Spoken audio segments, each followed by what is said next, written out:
The Acadians. They're named after the word Arcadia, which was the mythical home of the Greek god Pan. There was an Italian explorer, his name was Giovanni di Verrazzano, who dubbed all of the land on the east coast of North America, north of Virginia, as Arcadia, which meant refuge or idyllic place.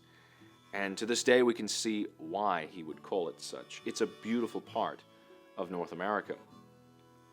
Well, there were these French colonists who settled on the east coast in what is today part of Canada, particularly the Ile St. Croix and then later Port Royal, quite similar to the founding of Jamestown in 1607.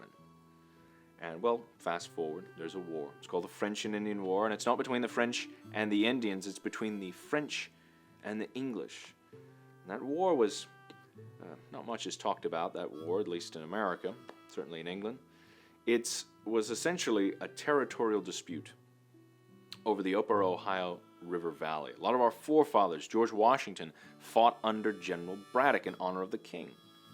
Well, one of the consequences of that war is that there were these French settlers in Nova Scotia who were kicked out by the British. The British, these French settlers, they refused to submit loyalty to the king, to convert to the Protestant faith. They were proud Catholics, and so they were kicked out. And they came to a territory called Louisiana, or Louisiana, which now the Spanish had. One of the stipulations of both the Treaty of Fontainebleau and the Treaty of Paris is that Spain would get the former French Louisiana territory and that it would be a refuge for all of these Acadians.